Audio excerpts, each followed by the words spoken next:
Amém. Começando. Pessoal, para iniciarmos... Tá filmando, meu bem? Para iniciarmos essa aula, irmã Karen, você faz uma oração para nós? Amém.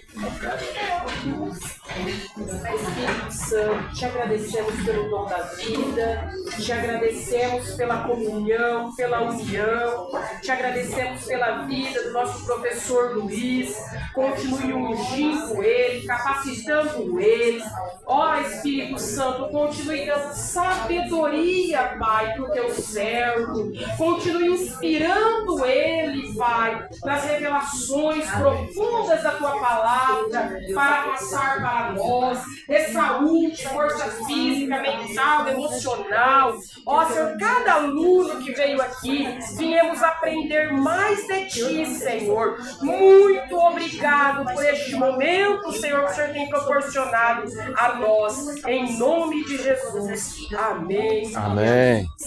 Ó, o pó mágico tá aqui, tá? Para quem quiser tomar.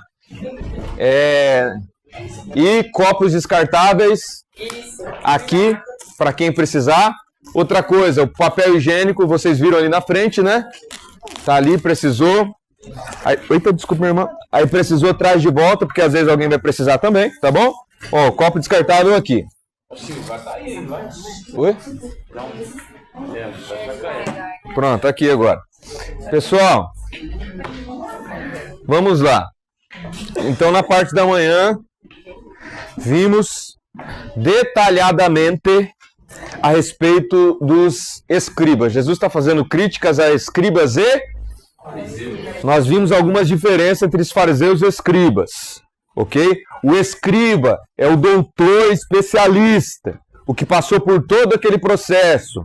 O escriba, o túmulo dele fica do lado do túmulo dos profetas. O escriba é visto como aquele que tem os segredos de Deus.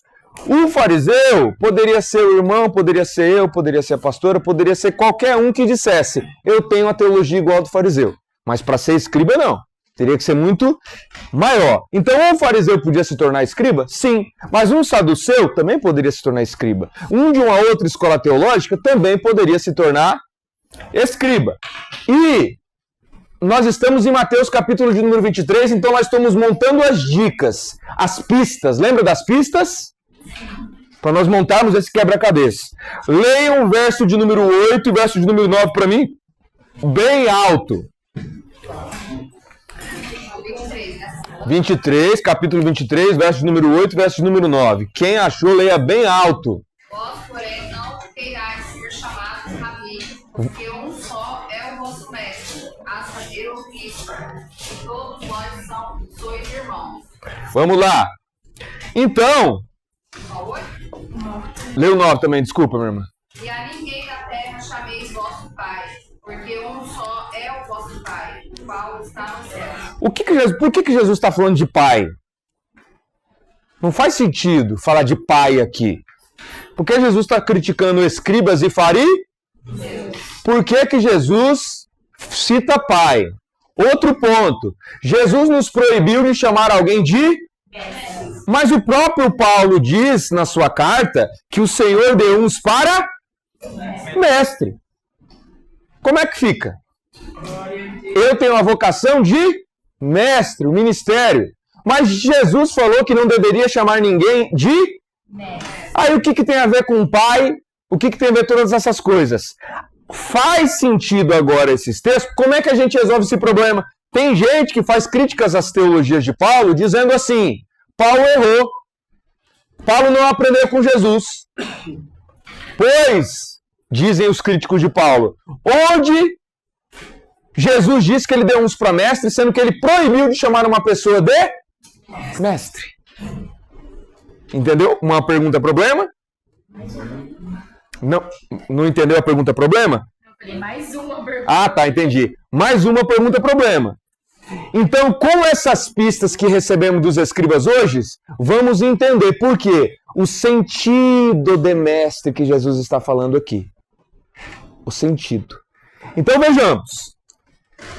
Os escribas, naquela época, eles eram chamados de mestre, mas o que tem a ver com pai? Porque eles eram chamados de pai.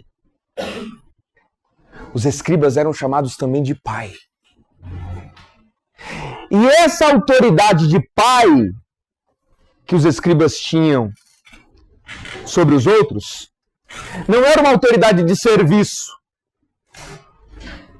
Era uma autoridade de superioridade. Muitas pessoas aqui, a grande maioria da Assembleia de Deus, na Assembleia de Deus não fala, ou fala quase nada, de uma teologia que é muito ruim, e isso é positivo para a Assembleia, chamado de paternidade espiritual. Em Assembleia de Deus isso quase não é tratado, e glória a Deus por isso. Mas em igrejas independentes, batistas, Sara, Nossa Terra, etc., algumas batistas independentes falam muito de paternidade espiritual e cobertura espiritual. E os escribas eram os pais espirituais. Paternidade espiritual. Por que eles eram os pais espirituais e as coberturas espirituais? Porque eu ensinei para vocês que eles tinham o segredo de Deus. O segredo do ensino. Então a espiritualidade do povo nascia da autoridade do escriba. Eles eram a cobertura espiritual. A bênção do povo estava na mão do Ele é autoridade espiritual. A bênção sua está na minha mão, porque eu sou a sua autoridade. Quando Jesus olha e diz o seguinte: a ninguém chameis mestre, porque um só é vosso mestre. Quem que é o vosso mestre? Leia de novo, Selma. Falando de Deus aqui, né? Ó, sim, falando de Deus também, mas veja só o que a Selma vai ler. Tá. Porém, não terás ser chamado Rabi, porque um só é o vosso mestre, a saber, o Cristo. Quem é o mestre? O Cristo. Então, mestre no sentido de ser autoridade espiritual, cobertura espiritual, pai espiritual, e que tem o segredo de Deus. Quem é agora? É o Cristo. Ninguém mais tem o segredo de Deus. Ninguém mais tem bênção na mão para dizer assim: a sua bênção está na minha mão, você tem que se submeter à minha autoridade, à minha paternidade espiritual e à minha cobertura. Ninguém mais tem. Porque os escribas eram assim, literalmente. Por que na visão deles eram assim? Porque eles herdavam toda a autoridade de Moisés. E Jesus diz agora o quê? A ninguém chameis mestre. Então ele não está proibindo de chamar de mestre e rabi no sentido de ensinar, porque ensinar é serviço de amor. Porém, agora no Evangelho é diferente, porque um só é aquele que tem o segredo dos céus, que é Jesus Cristo, e ele nos ensina, e eu, minha irmã, se sou seu mestre, eu sou na altura de irmão, e o Cristo é o nosso único Senhor, o nosso único Pai espiritual. Tá dando para entender? Sim, eu acho que o foco deles é o ensino, tipo do conhecimento que Jesus está falando aqui. A pergunta é, quando Jesus proibiu de chamar de mestre, não tratar como mestre, não tratar como rabi e não tratar como pai, como assim ninguém pode ser tratado como pai? Então quer dizer que eu sou um órfão e um pastor chega em mim, agora eu vou ser seu pai, eu não posso tratá-lo como pai nem vê-lo como pai? Mas aqui ele está falando no sentido de pai como o criador. Não criador nesse sentido, mas pai no sentido dos escribas. Não, eu digo exato. Eu chamei de pai. Sim. Não no sentido meu, eu tenho que chamar, eu posso chamar qualquer pessoa que eu quiser de pai. Sim. Só que não é nesse sentido que ele está falando. Exato. No sentido que de pai como Deus, como o criador. O Cuidador. Na verdade, a proibição que ele está fazendo ali é de ser chamado de pai como os escribas o eram. Porque lê um texto antes. Um texto antes, Selma. 7. É. E as saudações nas praças e os serem chamados pelos homens. Rabi, Rabi. Quem que tá gostando de chamar de mestre? É que lá fala assim, Os escribas. Exato, ou seja, não sejam como os eles gostam de ser chamados assim. E o Joaquim Jeremias, no Jerusalém do Tempo de Jesus, ele diz, quem era saudado como pai e como mestre nessa, aquele que possui entre mim e Deus, ele tem autoridade espiritual, ele tem o segredo dos céus, todas essas coisas, ele é pai nesse sentido. Tá dando para entender? Nesse sentido, como escriba é proibido. Obviamente, também envolve o sentido de criador como Deus, porque Deus é o único criador. A grande questão é que tem muitas teologias hoje que copiam a teologia dos escribas dizendo, eu sou seu pai espiritual. Então, como eu sou seu pai espiritual, você tem que colocar a sua vida debaixo da minha autoridade. Entendeu? Papa ele usurpa o lugar. Perfeito. O Papa, ele, quando ele é chamado de pai, é nesse sentido, porque o Papa é o quê? É o Cabeça da... Exato, ele está acima. Deu para entender? Em Cristo Jesus, Cristo agora é o único que detém o segredo de Deus, o ensinamento de Deus. Eita glória, bater palma pro pastor! Esse aqui é meu, azulzinho. Não, tranquilo. Esse aqui é o pudim. Não. Ó, pão de mel! Fala aleluia! Bolacha, aleluia! Mais pão de mel! Glória a Deus! Aqui, ó, tem bolo, vamos para... Quem quiser vir comendo. Aí, bate palma, 1, 2, 3. Aê! Então, veja só. Quando Jesus está fazendo essas críticas aos escribas, ele olha para os discípulos e diz assim: não sejais como os fariseus e os escribas, mestres. Beleza? Tá dando para entender até aqui, né? Quem é que deve ser chamado de mestre? Cristo. Então, em Mateus, nós vamos ver isso detalhado mais para frente. Jesus se apresenta agora como o novo Moisés. Porque quem tem autoridade de Moisés não é o escriba, que ele é o mestre, que ele detém o conhecimento, então por isso ele tem autoridade para o ensino. Jesus, como diz, o único mestre é o Cristo. Jesus se apresenta como aquele que é o Moisés e aquele que está na cadeira de Moisés. Ele é o novo Moisés. Tanto é que quando Nicodemos chega até ele, eu falei sobre vocês. Não. Depois Nicodemos. Mas vamos Nicodemos aqui mesmo. Quando Nicodemos chega até ele, por que ele chega de noite? Eu falei para vocês. Porque ele pensa o seguinte: eu sou detentor dos segredos, porque eu sou escriba. Então eu vou chegar no Rabi, que é Jesus, à noite, sozinho, para que ele fale para mim o que não vai falar para ninguém, porque eu tenho o segredo. Ele vai me contar o segredo. Aí ele chega diante de Jesus e diz: Rabi. Aí Jesus olha para ele e diz assim: meu irmão, conta uma coisa bem simplesinha. Aí diz assim: cara, você quer saber do segredo? Você não está sabendo nem das coisas da terra. Que dirá se eu te contar das coisas espirituais? Jesus quebra o escriba. E quando Jesus você não entende se eu lhe contar as coisas espirituais, Jesus se coloca agora, ele sendo como aquele único que detém todo o conhecimento, e obviamente agora ele é que está sentado na cadeira de Moisés. Ele que tem autoridade para ensinar agora. Tá dando para entender? Perfeitamente. Então, por isso que quando Jesus em Marcos, em outra aula nós vamos estudar mais detalhado, lembra quando os discípulos chegam: Senhor, por que o Senhor ensina em parábolas? Ele diz: a vós é dado conhecer os mistérios do reino de Deus. É uma afronta direta aos escribas, porque os escribas diziam de si: nós temos a cadeira, nós temos o conhecimento do mistério. Aí Jesus fala assim: negativo. Eu que tenho toda a autoridade e eu que estou ensinando para vocês o mistério do reino de Deus. Você que é o pescador, você que é o analfabeto, eu estou ensinando o segredo para vocês. Só que a diferença é o quê?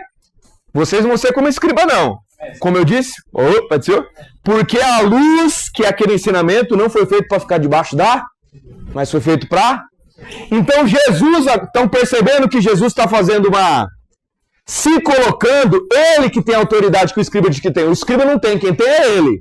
Então quem está na cadeira de Moisés? Cristo. Cristo agora tem autoridade. Jesus cita a lei. Ouvistes o que foi dito? Ele cita a lei de Moisés. Eu, porém, vos digo. Ele é que pode transmitir novas leis ou interpretações da lei e tem mais autoridade do que Moisés, porque ele herdou a autoridade e ele se assenta na cadeira e é maior do que Moisés. Quando Jesus está no Monte da Transfiguração, quem aparece? E a voz diz o quê? A Cristo vocês devem seguir, não a Moisés. Então a teologia do Mateus está sempre dizendo que Cristo é o que tem a autoridade de Moisés. Então Cristo é o verdadeiro que se assenta na cadeira e no trono de Moisés, e o único que tem os conhecimentos do segredo de Deus. E todos os outros são irmãos, escriba. Você, ô escriba, você é um miserável pecador, escriba. Você não entende nada. Tá entendendo o choque de Jesus, né? isso que em Mateus 11, ele diz o seguinte: ninguém conhece o Pai, a não ser o e aquele a quem o Filho quiser revelar. Eita glória. Jesus, ele compra uma briga com toda essa estrutura. E aí, voltando para o texto, então nós formamos algumas dicas, a gente precisa acelerar. Primeira dica, primeira pista, nós estudamos escribas e fariseus e vimos que escribas e fariseus não têm o mesmo ensino. O fariseu pode ensinar uma coisa, só que o escriba, sendo saduceu, pode ensinar outra. Isso aqui ficou claro? Deu para entender? Deu para entender, pessoal? Beleza. Segunda. Ô Luiz, essa pista ainda refere àquela lá da cadeira? Exatamente. Também. Escriba e fariseu. Pista da cadeira de Moisés. Estudamos o que é a cadeira de Moisés. Foi várias coisas. Terceira coisa. Estudamos o que significa ser chamado de mestre de pai. E que Jesus agora ele diz que ele é o único mestre. E então quem é o único que tem autoridade para o ensino? É Cristo. Quem que é o novo Moisés? É Cristo. Então nós vamos formando várias. Aí Jesus fala, isso aqui não é tanto mais uma pista, mas para a gente entender mais o contexto. Mari, envia a foto para mim no grupo. Jesus fala sobre os filactérios. O que eram esses filactérios? Esses filactérios, vamos ler esse texto bíblico aqui, quer ver? Ó? Pastora Maria, por favor, abra para mim Êxodo 13, a partir do 11. Pequena bolsinha de couro. Sim, exatamente, minha irmã. Hã? Tá explicando? Ah. Mandei a foto no grupo aí, mandou, Mário? Olha, todo mundo no grupo. Ó, na verdade não precisa ler, não, eu vou citar. Marquem um texto aí, Êxodo 13, do 1 ao 10. Primeira tira. 4 tiras de pergaminho tinha no filactério. Eu já vou explicar para vocês o que é. Na primeira tira estava escrito Êxodo 13, 1 ao 10. Segunda, Êxodo 13, do 11 ao 16. Terceira, Deuteronômio do 6, do 4 ao 9. E quarta, Deuteronômio 11, do 13 ao 21. Alguém precisa que repete os textos? Primeiro, ó, um filactério era uma caixinha que significava tipo proteção, fortaleza. Tipo a caixinha de promessa que os cristãos têm. Nessa caixinha, eles colocavam 4 pergaminhos com textos bíblicos. Por quê? Eles pegavam aqueles textos bíblicos que estavam escritos assim: coloca minha palavra na tua mão e na tua testa. Então eles pegavam esses versículos e escreviam em tiros de pergaminhos e colocavam no pergaminho que ficava na testa, eles colocavam 4 pergaminhos aqui dentro. Escrito esses 4 textos que eu falei para vocês. Eu vou repetir. Êxodo 13, do 1 ao 10, no primeiro tiro de pergaminho. Na segunda tira do pergaminho, Êxodo 13, do 11 ao 16. Terceira tira do pergaminho, Deuteronômio 6, do 4 ao 9. E na quarta tira, Deuteronômio 11, do 13 ao 21. Todo mundo conseguiu anotar? Quem não conseguiu, fala que eu repito. 11, 13, 21. Hã? 13, 22. Esse é só da testa, hã? 2 últimos. No terceira tira, Deuteronômio 6, do 4 ao 9. E no quarto pergaminho, na quarta tira, Deuteronômio 11, do 13 ao 21. Então, eles pegavam essa caixinha e colocavam aqui. E pegavam tiras especiais, não era qualquer tira, e pegavam aquilo e amarravam na testa. Para que constantemente aquilo ficar, a palavra de Deus ficasse aqui, carregue na sua testa. Então ele amarrava aqui. E aí ele ainda colocava no braço. Colocava aqui no braço esquerdo, exatamente. Porém, o do braço, dentro da caixinha, ele colocava um único pergaminho, escrito já todos esses textos. Aí ele pegava várias tiras, dava 7 voltas em torno do braço, 7 voltas completas, e seguravam aqui e saíam nas ruas, os escribas, e isso mostrava a grande autoridade deles. E eles pegavam e alongavam as franjas das vestes, baseado no número de Números 15, 38. Números 15, 38. Números 15, 38. Essas vestes deles pegavam e alugavam até o chão, em símbolo da memória daquilo que o Senhor fez. Então os escribas, em sinal de fidelidade e autoridade, a foto foi mandada no grupo? Todo mundo viu aí no grupo? Olha aí no grupo essa foto. Assim que eles saíam, e eles andavam na rua dessa forma. Apareceu? Tá vendo ele com o talite, né? E enrolando o filactério nele. Veja o que tem um na cabeça, na testa, e veja o que está no braço. Se você contar, dá 7 voltas completas, porque tem voltas não tão completas. Por exemplo, chega daqui para cá, tem que dar 7 voltas completinhas. E eles andavam assim na rua, e as franjas deles eram alugadas até o chão. Quem o via passar é como se fosse o próprio Moisés passando em autoridade. E esse filactério neles os tornava mais ainda símbolos, como sendo os próprios portadores da palavra de Deus. Porque quem é que tem o conhecimento e os segredos da revelação de Deus? São eles. Porque o povo não tinha acesso, como eu falei para vocês. Passavam desse. Levantava em saudação.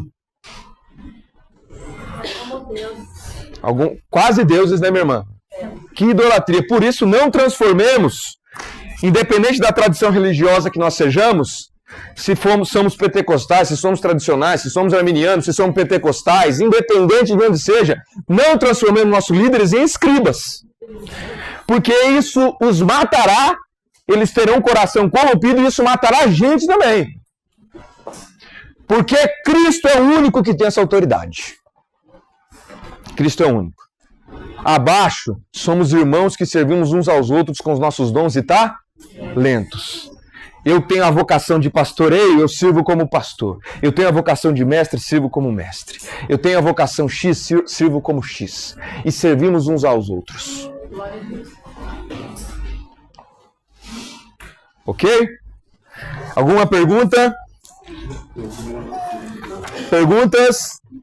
Nenhuma pergunta, né? Pode falar, Selma. Quando fala, eu queria arrumar polêmica uma hora dessa, né? Mas assim, quando fala sobre essa ordem, vamos dizer assim, de Deus, a respeito de levar na cabeça na mão. Isso é literal? Então, eles interpretaram que sim, tá? Por isso que fizeram isso. Qual é o sentido que... É a mente e a conduta. Tá? Perfeito, é essa a interpretação que eu tenho também, perfeitamente. Que ela teve está escrita onde? No coração. Porque, por exemplo, se isso é um mandamento... Interpretar e amarrar, fica no bolo. Exatamente. Verdade. Entendeu? Exatamente. E uma pessoa que teve os braços decepados não vai conseguir cumprir esse mandamento? Não. O que se trata aí, ele está falando, fale com seus filhos. O mandamento está dizendo, fale com seus filhos de dia e noite sobre essa palavra. Compartilhe sobre essa palavra. Crave essa palavra na testa e no braço. Ou seja, que essa palavra se impregne nos seus pensamentos. Que você acorde meditando nela, viva meditando nela, durma meditando nela. Que ela se misture com você, que você viva essa palavra, e essa palavra vai mudar o seu braço, o seu viver, o seu agir. O seu trabalho, a sua empresa vai estar debaixo dessa palavra. Eles não, eles criaram um monte de tradição, de símbolos. E o problema é quando a gente cria tradição e fica pegado aos símbolos, a gente só exterioriza. Mas o lado de dentro fica frio. Então, resumindo, Aí se era só apega com aparência. fogo e se deixa a espiritualidade de lado. Exato. Isso aí que acontece. Resumindo, era só aparência. Ele queria mostrar que dava valor às leis, mas a conduta era outra. Perfeitamente, só aparência. E Jesus, nós vamos ver isso aqui daqui a pouco um pouco mais detalhado, em alguns artigos que eu coloquei aqui no texto. Na verdade, daqui a pouco eu falo sobre isso. Daqui a pouco eu falo sobre isso, porque eu não quero dar mais dicas, não. Vamos lá. Então, pessoal, vocês viram tudo os escribas? Nós vimos todo o contexto. Agora, nós precisamos resolver um problema. Qual o problema que nós precisamos resolver? Por que que Jesus mandou Obedecer. Ô Luiz, É difícil, né? o número 15 Só entra na galeria. Não, o número 1538 é o da franja, das vestes. e quanto é o do braço? O do braço são os 4 primeiros. Não, o do braço são os mesmos 4 textos, só que é escrito em uma tira de pergaminho só. Ah, tá. Na testa são os 4 textos, mas dentro da caixinha eles colocam 4 pergaminhos separados. No braço eles colocam os 4 textos mais um pergaminho. O pergaminho vai dentro da caixinha. A tira é o que segura. O da testa vai os 4 são separados. Exato, dentro do mesmo. Perfeito. Aham. Uhum. Oi? Não era escrito, era um utensílio. Um utensílio que tinha um... Exato. Uhum. O números é o texto que fala sobre essas franjas. Então, em comprimento, ele alongava mais essas franjas. Ô Luiz, Ah, A orla de Jesus. pergunta, Lucas. Eu acho que é a mesma dúvida da Yasmin, você interpretou de outra forma, perdi. Pode falar. O número 1538 era da franja, e acho que ela perguntou onde estava das fitas. Das... Que referência bíblica? Não tem, é isso. Não, tem sim. Tem. Qual fita você está dizendo? 15, 7 voltas. Ah, não. É a fita é o seguinte, beleza, isso aqui vai ter que ficar preso no braço. Não, é porque não tem outro jeito de prender no braço. Na época não tinha super bond, e se tinha vai ficar muito grudado. Entendeu? É, a fita é o meio que eles usou pra... Foi a mesma pergunta que a Selma fez, não foi? Entendeu, Lucas? Propaganda que fica super Foi amarrar isso aí em forma de Por exemplo, qual é a mulher da Bíblia que catava latinha pra vender? Quem sabe não responde. Qual é a mulher da Bíblia que catava latinha pra vender? Ah, já sei, é tudo estranho. Mas na época não tinha latinha? Tinha. Ela tinha. Ela catava, ela vendia tudo que ela tinha. Diga glória a Deus. Você viu? Essa pista é boa, né? Tá, vamos lá, vamos continuar. Pessoal, então agora fechamos, esclarecemos. Então agora vamos para o nosso texto. Como nós fechamos que a nossa chave hermenêutica é teologia do reino de Deus e o reino de Deus centrado em amor, por que é que Jesus nos manda obedecer, fariseus e escribas, visto que ele faz todas essas críticas duras? Então agora vocês vão se reunir em grupos de 6 pessoas, 7, 5. E eu tenho anotado aqui 7 respostas de autores diferentes. Vocês não precisam trazer 7 respostas. Eu quero que vocês imaginem que tem um adolescente na igreja de vocês sendo seduzido por um falso profeta. E esse falso profeta está usando esse texto para dizer que ele tem que obedecer ao falso profeta. E você é pastor ou líder dele. E você precisa tirá-lo das garras desse lobo devorador. Só que o menino não está entendendo esse texto. Porque olha, o profeta diz para mim aqui, ó. Jesus mandou obedecer aqueles que estão nas cadeiras de autoridade. E ele está. Então eu preciso obedecer. E o falso profeta vai seduzir a sua ovelha ou a criança que você cuida ou o jovem que você cuida. Então eu quero que vocês me apresentem 2 só possibilidades de explicação. Tem 7 que eu anotei ali, só 2. Porque vocês se lembram quando pela manhã eu apresentei...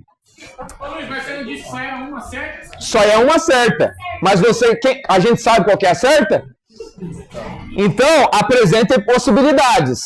Beleza? Vamos lá. Por que possibilidades? Vocês se lembram que na parte da manhã nós falamos sobre aquele crime que aconteceu? Tinha várias pistas. Vocês viram que houveram maneiras diferentes de se interpretar essas pistas? Interpretou a pista de um jeito, condenou o Dixon. Interpretou a pista de um outro jeito, inocentou o Dixon. E outra coisa que eu já falei para vocês aqui em aula, se lembrem. Quem lembra, na primeira aula, eu falei sobre os 3 tipos de palavra de Deus, o conceito de tríplice palavra de Deus. Quem lembra? Quase ninguém. Reassistam quando puderem. Reassista, vai dormir, ouve 10 minutinhos. Não porque é a minha aula, não precisa ser a minha aula. Mas a questão é o seguinte, pessoal. O mandamento está dizendo, medita nesta palavra de dia e de noite. Não é, se você acha que esse conteúdo está edificando na palavra do Senhor, está trazendo clareza, então assisti-lo será bom, porque te fará meditar na palavra do Senhor. Agora a gente fica no dia, vê a quantidade de horas que vocês ficaram no Instagram na sexta. 2 horas no Instagram. 2 horas no YouTube, TikTok. Nos nossos tempos não há mais desculpa. Arranca o TikTok se te atrapalha a meditar na palavra do Senhor. Joga no lixo. Volta pro Nokia. Entendeu? Então, meditem. Pessoal, vamos lá. Eu dei um exemplo para vocês aqui. Vamos lá. Imagine que nós encontramos uma carta.